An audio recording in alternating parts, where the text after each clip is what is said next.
¿Cómo están todos ustedes? Envío un gran saludo fraternal a cada uno de ustedes, esperando siempre que se encuentren bien de salud en esta pandemia que estamos pasando todos nosotros.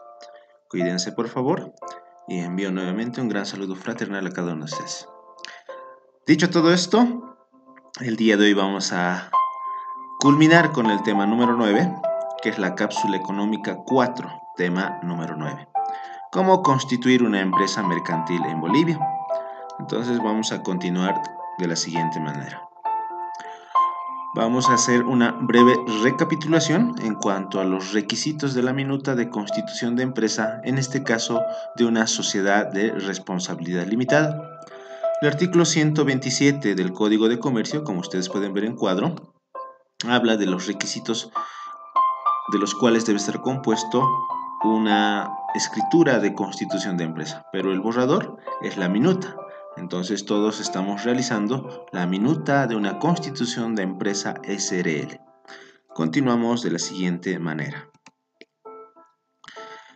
La anterior clase ya hemos visto de los numerales 1 hasta el numeral 7 del artículo 127 de nuestro Código de Comercio. Sin embargo, vamos a ir recordando cada uno de estos requisitos hasta el numeral 7. El numeral 1, decíamos el lugar y la fecha de celebración del acto. El numeral 2, las generales de ley de las personas físicas y de las personas jurídicas. El numeral 3, tenemos la razón social o denominación y domicilio de la sociedad. El numeral 4, el objeto social, que debe ser preciso y determinado. El numeral 5, el monto del capital social. El numeral 6, el monto del aporte efectuado por cada socio en dinero, bienes, valores y servicios y su valorización en las sociedades anónimas deberá indicarse además, dice, el capital autorizado, suscrito y pagado, la clase, número, valor nominal y naturaleza de la emisión y demás características de las acciones. La forma y término en que deban pagarse los aportes comprometidos que no podrán exceder de 2 años. En su caso, el régimen de aumento del capital social. Y el numeral 7, lo último que señalábamos en la anterior clase, el plazo de duración, que debe ser determinado.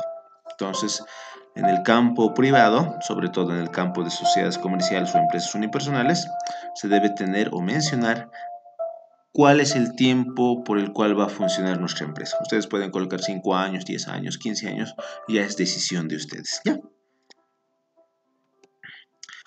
Ahora continuando con el numeral 8, que señala lo siguiente.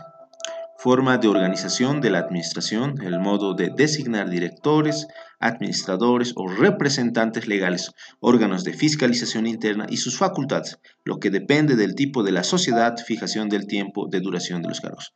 En otras palabras, nos está señalando cómo va a ser la forma de organización, cómo se va a designar a los directores, a los administradores o en su caso a los representantes legales y cómo se lo va a fiscalizar y por cuánto tiempo van a ejercer el cargo. Entonces vamos a ver un breve ejemplo o un ejemplo. Ustedes pueden ver en cuadro una pantalla que habla del control, cómo vamos a fiscalizar, es en una parte, y vamos a dar una lectura. De conformidad a lo normado por el artículo 211 del Código de Comercio, los socios tienen derecho de examinar la contabilidad, libros y documentos de la sociedad en cualquier tiempo establecido. Entonces, como socio, podemos nosotros controlar en cualquier momento la parte contable, los libros, todo aquello concerniente a nuestra empresa. Entonces, deben tenerlo muy en cuenta, ¿ya? Entonces pasamos al siguiente cuadro. Ahí decíamos también la forma o quién va a ser el representante legal. Ustedes pueden ver la cláusula novena, habla de la administración y representación legal. Esta parte, si ustedes ven y han realizado la copia de la minuta, ustedes van a ver cómo es la minuta. En algunos casos se lo puede mencionar quién va a ser el representante legal o en su caso, en otros documentos denominado poder, se puede designar a un representante legal, aquella persona que va a representar a la empresa ante instituciones públicas, ante instituciones privadas. Entonces, dentro de la misma minuta, ustedes pueden consignar el representante legal de la empresa o en su caso pueden consignarlo en otro documento denominado poder. Entonces, deben tenerlo muy en cuenta. El numeral 9 del artículo 127 del Código de Comercio. Vamos a dar una breve lectura y señalar lo siguiente. Reglas para distribuir las utilidades o soportar las pérdidas. En caso de silencio se entenderán en proporción a los aportes. ¿Qué significa este numeral o qué nos dice de la lectura del cuadro? Cada sociedad o cada empresa, cuando hablamos de sociedades comerciales, deben establecer cómo se va a distribuir las utilidades. Cuando hablamos de utilidades, hablamos de ganancias de la empresa. O en su caso, también este numeral nos dice cómo se va a distribuir en caso de que no hubiera utilidades o ganancias, cómo se va a distribuir las pérdidas que hubiera en una empresa. Porque una empresa no siempre va a tener utilidades. En algunos casos puede existir pérdidas, entonces estas pérdidas también tienen que ser soportadas por los socios. Estas pérdidas o estas utilidades se pueden distribuir conforme al consentimiento, al acuerdo de los socios. Sin embargo, en algunos casos, por la presura de realización de la escritura de constitución de empresa, no logran realizar este acuerdo de distribución de utilidades o este acuerdo de distribuir pérdidas, en virtud del cual, como dice el numeral 9, en caso de silencio se entenderá en proporción a los aportes. Si una persona tiene el 40% de la empresa, entonces el 40% tendrá que recibir de utilidades o en su caso también el 40% de pérdidas. Eso siempre y cuando no existiera un acuerdo. ¿Ya? Entonces deben tenerlo muy en cuenta. Como ustedes pueden ver en cuadro, hablamos de las pérdidas y las ganancias y nos habla de una cláusula específica sobre las pérdidas y ganancias de utilidades dentro de la empresa. Entonces ustedes deben tener muy en cuenta esa parte. ¿Ya? Vamos a dar una breve lectura de la cláusula octava. De las pérdidas y ganancias. Las pérdidas y ganancias de la sociedad serán distribuidas en forma proporcional a la participación de los socios en sus cotas de capital. La distribución de utilidades solo podrá hacerse cuando las mismas sean efectivas y líquidas, cumpliendo lo estipulado por el artículo 168 del Código de Comercio. Hasta ahí es lo que tenemos que ver. Luego lo demás o lo que señalas después vamos a ver en los siguientes cuadros. ¿Ya?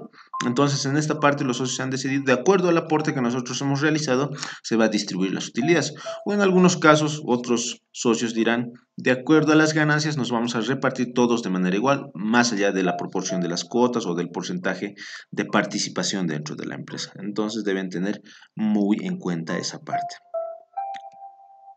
El numeral 10 del artículo 127 del Código de Comercio nos habla de lo siguiente.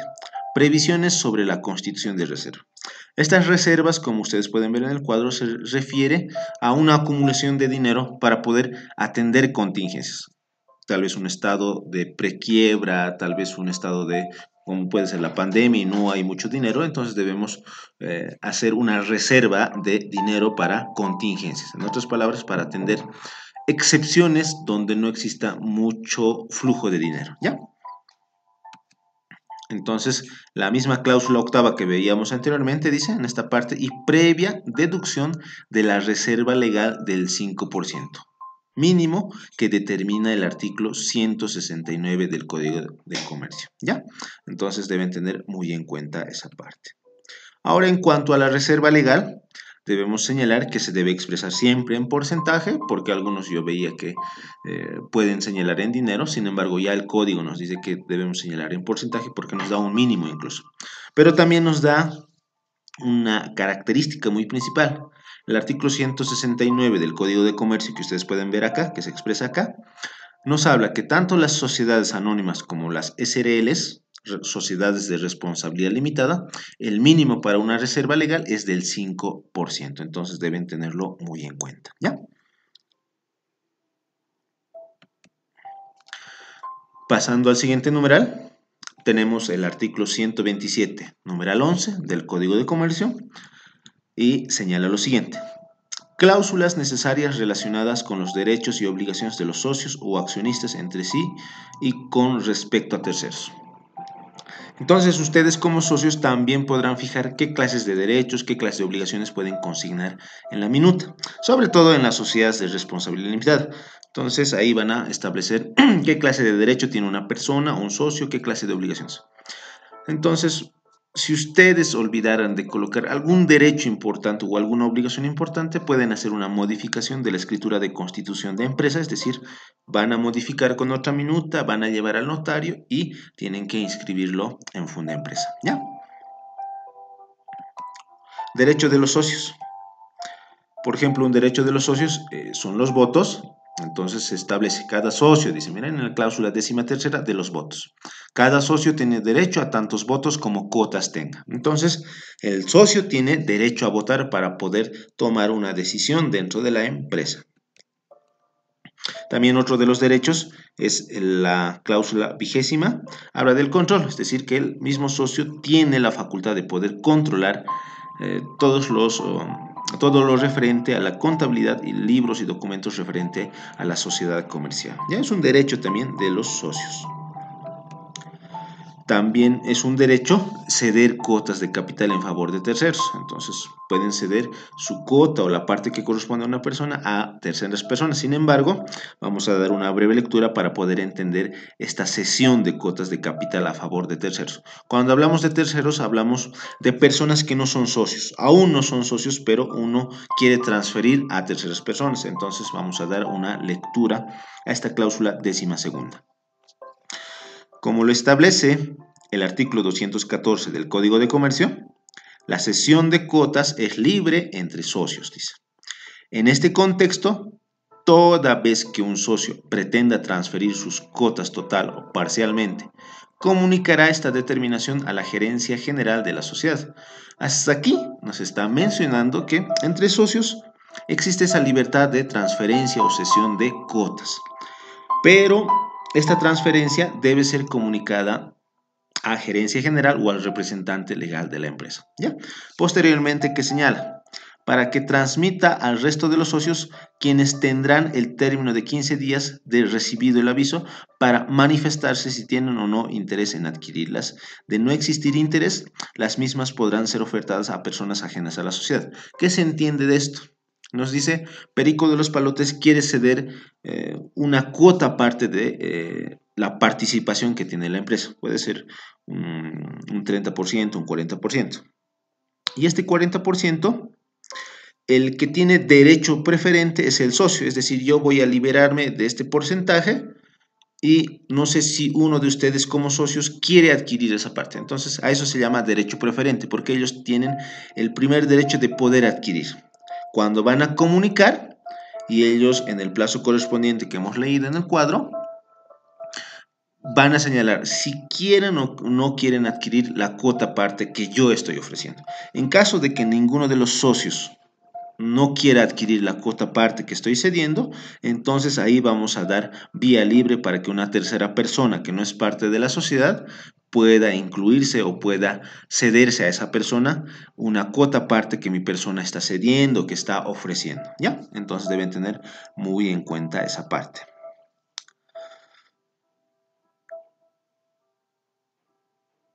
Y la siguiente parte dentro de esta cláusula señala lo siguiente: todo de conformidad a lo dispuesto por los artículos 214, 215 y 216 del Código de Comercio. En caso de desacuerdo de los socios con la transferencia de dichas cuotas de capital, se estará a lo dispuesto por el artículo 216 del Código de Comercio. Entonces, por lo tanto, lo primero que debemos entender que el derecho preferente lo tienen los socios. Una vez que no exista una adquisición por parte de los socios de la cuota parte que se está cediendo, entonces recién una tercera persona puede favorecerse de esa cesión. Entonces deben tener muy en cuenta esa parte. También aclararles que mejor si ustedes incluyen en su minuta, como ustedes pueden ver en los cuadros o en las minutas que ustedes han hecho una copia fiel, o incluso dentro de estas minutas que estamos viendo en clases, siempre se menciona un artículo donde nos estamos respaldando. Entonces deben tener muy en cuenta esa parte, por favor, porque algunos suelen hacer solamente a criterio propio. Entonces no, porque muchas veces cuando lo hacen a criterio propio y no se adecúan a normativa, pueden ser objetos de futuras nulidades incluso de la escritura pública de constitución, porque no nace a la vida del derecho con las cláusulas de acuerdo a los artículos del Código de Comercio. Pasando al siguiente cuadrito, también establecimos que se tiene que ver las obligaciones de los socios, es decir, establecer en la minuta cuáles son las obligaciones de los socios. Entonces, una de las obligaciones será pues participar en todas las asambleas que tenga una empresa SRL, ¿ya? Entonces deben tener muy en cuenta esa parte de la participación en asambleas. Pero también tenemos otro, como señala en el cuadro, cláusula sexta del aumento del capital. En esta parte, en este cuadro rojo que ustedes pueden ver, señala lo siguiente: la asamblea, dice, pero en este punto, antes de la publicación e inscripción del aumento del capital en el registro de comercio, los socios quedan obligados a pagar su nueva suscripción. En caso de aumentarse un nuevo capital o aumentarse el capital, los socios también tienen la obligación de poder realizar la suscripción correspondiente del capital que están aumentando. Entonces deben tener muy en cuenta esa parte, ¿ya?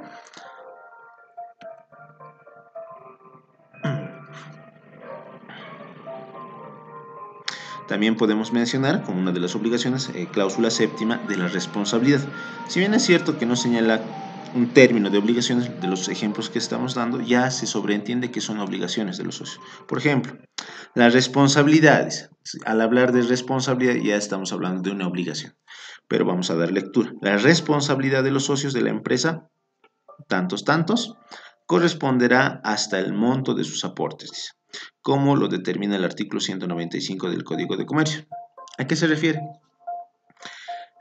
Todos los socios ante una quiebra o ante una liquidación de la empresa solamente va a ser responsable u obligado a responder hasta el monto del capital que hubieran suscrito dentro de la constitución de empresa, es decir, dentro de la minuta de constitución de empresa. Entonces deben tener muy en cuenta. Por eso se llama sociedad de responsabilidad limitada.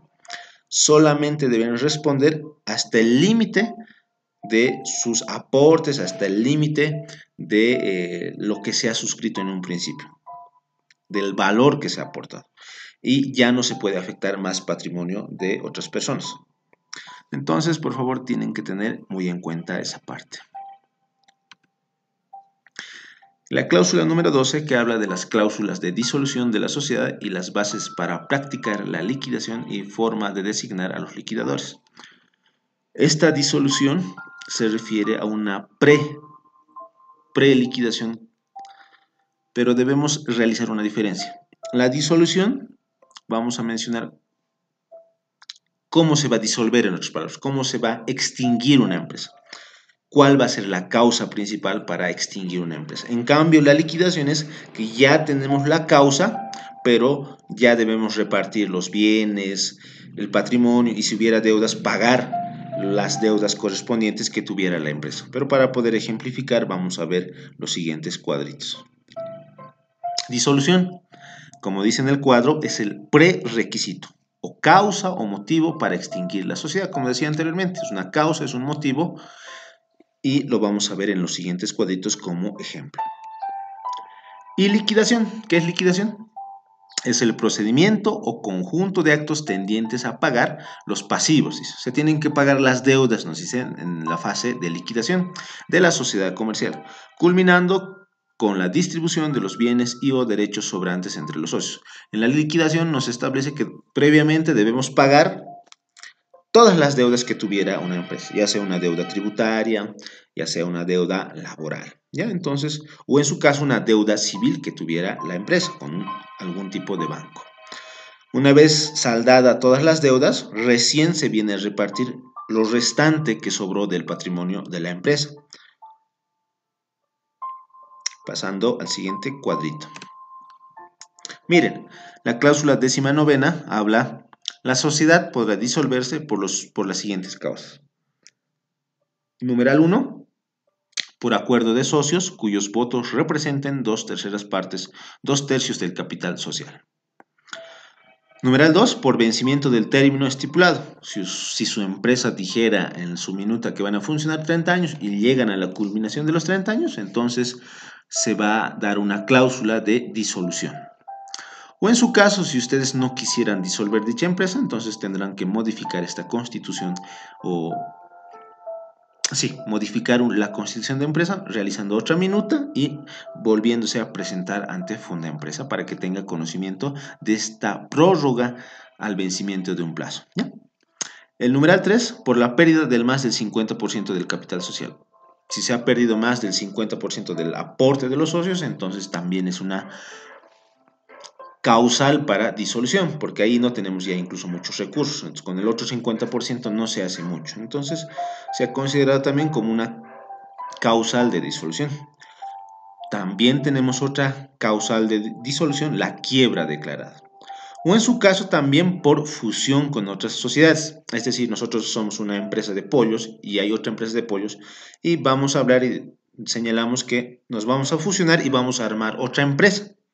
Y cuando funcionamos, tanto las dos empresas que existían de manera diferente en un principio desaparecen para volverse en una sola. Incluso pueden llevar otro nombre y es decisión de las dos empresas. Entonces también es una causal de disolución. Y el numeral 6, por reducirse el número de socios a uno solo. Esta parte es más entendible porque sociedad comercial hablamos de dos o más personas. En cambio, cuando todos los socios se retiren y solo quede un solo socio, ya no sería una sociedad comercial. Entonces, deben tener muy en cuenta que cuando todos los socios se retiren de la empresa y solo quede solo un socio, entonces es una causal de disolución. Entonces deben tenerlo muy en cuenta. Y en cuanto a la liquidación, la cláusula 21ª establece lo siguiente: de optarse o decidirse por la liquidación de la sociedad, los socios designarán a un liquidador o comisión liquidadora que dispondrá de los bienes de la sociedad con plenas facultades, cubriendo obligaciones y distribuyendo el activo restante entre los socios en proporción a sus aportes, todo de acuerdo a lo establecido en los artículos 384 al 397 del Código de Comercio. Lo que decía anteriormente, la liquidación es la repartición de los bienes previamente, pero esta repartición del patrimonio se debe pagar todas las deudas que tuviera la empresa o la sociedad comercial. Y una vez repartida y una vez saldada todas las deudas, recién se viene a la repartición de todo el patrimonio restante. Pero también debemos señalar que este liquidador puede ser designado por los socios o en su caso puede ser o un solo liquidador o en su caso una comisión liquidadora compuesta por varias personas. La comisión liquidadora sobre todo se da cuando hablamos de empresas grandes donde hubieran manejado millones y millones de bolivianos, ¿ya? Y pasamos al artículo 127, numeral 13 del Código de Comercio, que habla sobre el compromiso sobre jurisdicción arbitral. ¿A qué se refiere sobre jurisdicción arbitral? Muchas veces nosotros cuando tenemos problemas acudimos a un juzgado, sea un juzgado público familiar, un juzgado civil, un juzgado coactivo tributario, o en su caso tal vez podemos acudir a juzgados penales, ¿ya? Porque existen problemas. En el caso de empresas comerciales o sociedades comerciales suelen existir problemas por algún tipo de derecho, algún tipo de obligación o algún tipo de controversia que existiera dentro de la empresa. Por lo tanto, cuando existiera este tipo de controversias, debe existir una cláusula donde van a ir a resolver estos problemas los socios. Entonces, por eso ya el Código de Comercio ha prevenido que exista controversias y ha prevenido también que dentro de la minuta o dentro de la constitución de empresa, de este documento que nosotros estamos elaborando y estamos formando, entonces se debe colocar una cláusula que nosotros los socios vamos a acudir a tal lugar para poder arreglar nuestros problemas. Pero aquí deben tener algo en cuenta. Dice jurisdicción arbitral. No señala juzgados. Juzgados se emite sentencias.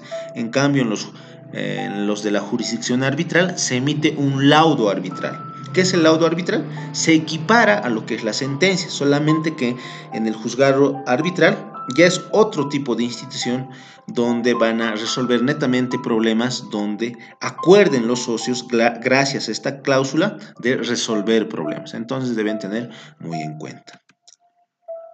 Jurisdicción arbitral o arbitraje, como dice en el cuadro. El arbitraje es un método alternativo de resolución de conflictos por el cual las partes deciden resolver sus controversias en sede distinta de la judicial. ¿Qué significa? Cuando nosotros vamos a arreglar los problemas a sede judicial, el proceso puede durar 1 año, 2 años, 3 años, más aún si vamos a apelación. En un proceso civil tendremos que apelar Cuando alguien no está de acuerdo, vamos al Tribunal Departamental de Justicia. Cuando alguien no está de acuerdo, o una parte del proceso, o una persona del proceso, no esté de acuerdo con esa resolución del Tribunal Departamental de Justicia, vamos a apelar nuevamente y vamos con el recurso de casación hasta el Tribunal Supremo de Justicia, que sería Sucre. Muchas veces todo este trámite, que se lo enuncie de manera sencilla, en la práctica puede demorar 1 o 2, 3, 4 años. Entonces, muchas veces los socios, las sociedades comerciales, no requieren de esta tardanza de justicia. Entonces, por lo tanto, el Código de Comercio ha prevenido de que puedan resolver sus problemas en una jurisdicción arbitral que es distinta a la jurisdicción ordinaria. Entonces, vamos a ver los siguientes o las siguientes frases.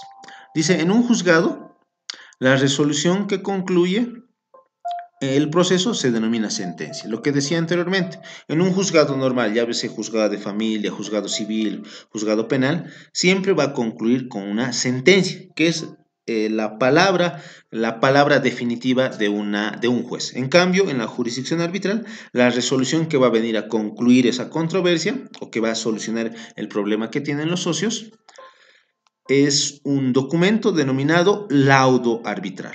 Entonces deben tener muy en cuenta esa parte. Entonces recalco, por favor, en un juzgado normal se emite una sentencia. En cambio, en la jurisdicción arbitral se emite un laudo arbitral. Entonces deben tener muy en cuenta. ¿Cuál será la diferencia? La única diferencia que existe es que la sentencia es emitida por jueces y el laudo arbitral es por un tribunal arbitral. Entonces deben tener en cuenta esa parte. En cuanto a la diferencia entre sentencia y laudo arbitral en cuanto a materialización, es decir, al cumplimiento, los dos tienen calidad de obligatoriedad. No quiere decir que la sentencia tiene más peso que un laudo arbitral, no. Tanto la sentencia es de obligación obligatoria como el laudo arbitral es de es de cumplimiento obligatorio. Entonces deben tener muy en cuenta lo mencionado. 22ª habla. Vamos a dar un ejemplito de la interpretación y arbitraje. Para el caso de existir discrepancia entre los socios en la interpretación y aplicación de la presente escritura de constitución de sociedad, los socios convienen regirse por el Código de Comercio en la parte que corresponde. De no llegar a un entendimiento directo entre partes, acuerdan someterse voluntariamente a la conciliación y arbitraje en única e inapelable instancia del Centro de Conciliación y Arbitraje de la Cámara Nacional de Comercio. Ahí tenemos dos fundamentos. Dice que en caso de duda de alguna interpretación o en caso de aplicación o en caso de duda de aplicación de alguna de las cláusulas, nos vamos a regir al Código de Comercio, señala. Sin embargo, cuando aún persista conflictos entre los socios, vamos a acudir a otra instancia, que es la jurisdicción arbitral. En este caso están mencionando al Centro de Conciliación y Arbitraje de la Cámara Nacional de Comercio. Entonces, ya mencionan algunos de manera específica o como algunos han visto dentro de la copia fiel que ustedes han realizado de la minuta correspondiente, algunos solamente colocan que nos vamos a regir según la ley 708, que es una ley de conciliación y arbitraje. Entonces pueden colocar de manera específica dónde van a acudir o en su caso de manera genérica cuál es la ley que va a regular esa conciliación y arbitraje. Como decía anteriormente, para poder aclarar, por favor, en los juzgados ordinarios, la justicia tarda, en otras palabras, no es rápido, se demora. En cambio, en un centro de conciliación y arbitraje, o en otras palabras, en un tribunal de arbitraje, los plazos se acortan y se reducen y se puede emitir un laudo arbitral, puede ser en 6 meses, 8 meses, un año. Entonces, incluso ahí se acaba hasta la fase de apelación, pero en cambio en la jurisdicción ordinaria suele tardar más años. 2 años, 3 años, 4 años. Incluso se ha visto que en el laudo arbitral o en los tribunales de arbitraje los problemas han sido resueltos en 3, 4, 5, 6 meses. Entonces es más pronto y no es tan demoroso como la jurisdicción ordinaria. Entonces deben tener muy en cuenta, ¿ya? Ahí tenemos la jurisdicción arbitral, algunas direcciones que son pasadas, sin embargo, ustedes ya buscando en el Face o buscando en algún medio de internet o en Google, si ustedes pueden buscar, ya ustedes van a poder encontrar los centros de conciliación y arbitraje, sobre todo las direcciones, ¿ya? Entonces vamos a ver el siguiente cuadrito. Numeral 14 del artículo 127 de nuestro Código de Comercio señala lo siguiente. En las sociedades anónimas, la época y la forma de convocar a las reuniones o constituir las juntas de accionistas, las sesiones ordinarias y extraordinarias del directorio. Entonces nos está señalando este numeral 14 para las sociedades anónimas, para esta sociedad comercial, cómo y cuándo se va a convocar a las juntas de accionistas, es decir, a las asambleas ordinarias, a las asambleas extraordinarias. Es como en la universidad existen asambleas ordinarias y asambleas extraordinarias. ¿Cuándo se va a convocar? ¿De qué manera se va a convocar? Entonces deben tener muy en cuenta esa parte. Ahora, dentro de las SRLs vamos a ver una cláusula 15ª que habla de la asamblea de los socios. ¿Y qué señala? Dice lo siguiente: la sociedad se regirá por la asamblea de socios.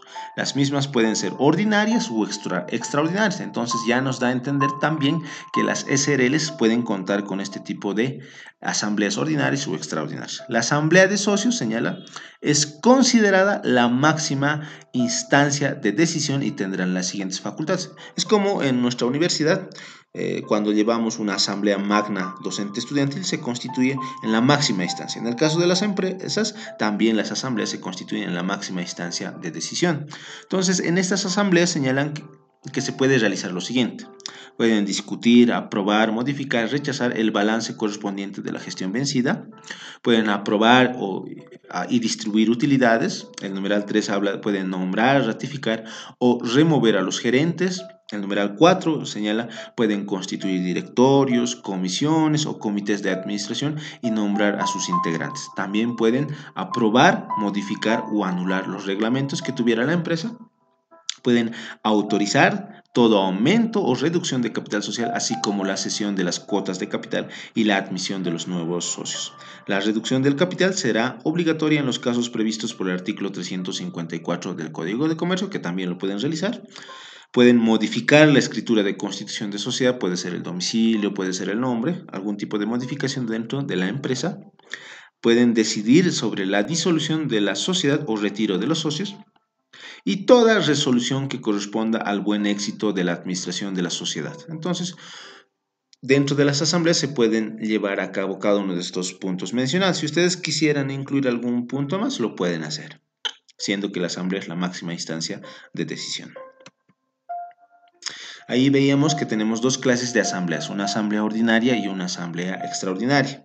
La asamblea ordinaria señala lo siguiente: 16ª de la asamblea ordinaria. La asamblea ordinaria se reunirá con carácter ordinario y obligatorio por lo menos una vez al año, y al más tardar dentro de los 3 meses de cerrado el ejercicio económico de la sociedad en el domicilio fijado en esta escritura de constitución. Señala, gracias a esta cláusula, que las sociedades comerciales, en este caso una SRL, por lo menos una vez al año se tiene que reunir en calidad de asamblea ordinaria. Entonces deben tener muy en cuenta esta parte. Y también nos da otra clarificación o otra expresión, que esta asamblea, por lo menos, o esta primera asamblea que se debe llevar cada año, se debe llevar a cabo dentro de los 3 meses de cerrado el ejercicio económico de la sociedad. Es decir, habla dentro de los 3 meses de haber cerrado la gestión fiscal. Ustedes veían, hacíamos mención los cierres de gestión fiscal, entonces deben tener en cuenta dichas fechas para poder realizar estas asambleas ordinarias. Por otro lado, tenemos la cláusula 17ª, que habla de las asambleas extraordinarias. A solicitud del gerente general o de los socios que representen más de la cuarta parte del capital social, podrán convocarse a asamblea extraordinaria, debiendo especificarse el objeto de la asamblea. En estas asambleas solo podrán tratarse los asuntos señalados en la convocatoria, bajo pena de nulidad. Entonces deben tener muy en cuenta ambas asambleas, ¿ya? Y el numeral 15 nos habla de la manera de deliberar y tomar acuerdos en los asuntos de su competencia. Se refiere de que cuando vamos a tomar una decisión, ¿cuál es el porcentaje o cuáles son los votos que se van a tomar en cuenta? Un ejemplo, tenemos 10 socios, entonces de los 10 socios, 6 votos serán válidos para tomar una decisión. Pero en el caso de las sociedades comerciales vamos a ver cómo se toma una decisión, sobre todo en el caso de las sociedades de responsabilidad limitada. Ahí señala, cláusula 13ª de los votos. Cada socio tiene derecho a tantos votos como cuotas tenga, es decir, un voto por cada cuota de capital. Para viabilizar las resoluciones sobre los aspectos definidos en el artículo 209 del Código de Comercio, modificar escritura social, cambiar el objeto de sociedad, aumentar o reducir el capital social, admitir nuevos socios, autorizar transferencia de cuotas de capital y disolver la sociedad, ahí nos dice algo muy importante. Se requerirá el voto de los socios que representen 2/3 del capital. Las demás resoluciones serán aprobadas por el voto de los socios que constituyan más de la mitad del capital social, es decir, un 50+1. ¿Qué significa? Que cuando nosotros queremos modificar la escritura social, cambiar el objeto de la sociedad, es decir, nos dedicamos a la fabricación de muebles, pero ahora nos vamos a dedicar también a la fabricación de computadoras, solamente un ejemplo. Cambiamos el objeto de sociedad, es decir, cambiamos a qué nos vamos a dedicar, entonces tiene que ser tomada estas decisiones de acuerdo a los 2/3 del capital social. Entonces, eso por favor tienen que tener muy en cuenta, pero todo esto está amparado, según el artículo 209 del Código de Comercio. Y los demás que no se mencionen en el 209 del Código de Comercio va a ser tomada por votos del 50+1. Ahí nos señalaba, o anteriormente en el cuadro señalaba que cada cuota vale un voto. Entonces deben tener un ejemplo. Alejandro Olivera Torrico, como ustedes pueden ver, tiene 80.000 bolivianos de aporte de capital. Y esto en número de cuotas es 800. Porque 800 por 100, que nos da un resultado de 80.000 bolivianos. Entonces, estas 800 cuotas son 800 votos. Entonces deben tener muy en cuenta esta parte.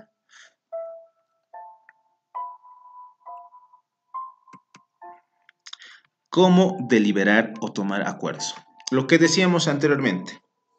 Para modificar escritura social, cambiar el objeto de la sociedad, aumentar o reducir el capital social, admitir nuevos socios, autorizar transferencias de cuotas de capital y disolver la sociedad, se requiere el voto de los 2/3 de los socios del capital. Entonces deben tener muy en cuenta, ¿ya?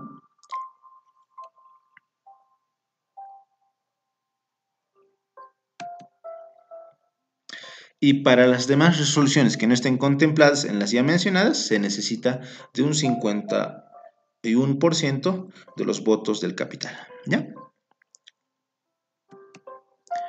Y la última parte, ya concluyendo con esta cápsula, señala lo siguiente: no olvidar la cláusula de conformidad con todas las cláusulas de la minuta. Y es la siguiente. Cláusula 23ª de conformidad. Nosotros, René Nava Larraín y Alejandro Olivera, tantos, de las generales descritas en la cláusula primera de este documento, declaramos nuestra conformidad con todas y cada una de las cláusulas descritas en esta minuta, a la que usted, señor notario, se dignará, agregar las demás cláusulas de seguridad y estilo. Coloco mucho ojo porque en ciertas ocasiones no suelen colocar esta cláusula.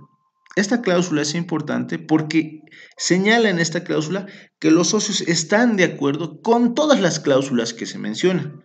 Sin embargo, si ustedes olvidaran realizar esta cláusula y existiera algún tipo de controversia, diría una persona: yo estoy de acuerdo con esta cláusula, pero no estoy de acuerdo con la cláusula 22ª, un ejemplo. Entonces deben colocar siempre esta cláusula, por favor, ¿ya? Entonces no deben olvidarse esta cláusula de conformidad, o en otras palabras, una cláusula de consentimiento. Esta cláusula de conformidad no solamente se la lleva en la parte social, también se debe insertar o consignar en una minuta de compra-venta, en una minuta de cesión de cuotas, en una minuta de donación, en una minuta de transferencia onerosa, es decir, la venta de vehículos, de bienes inmuebles. Entonces deben tener muy en cuenta esa parte, ¿ya?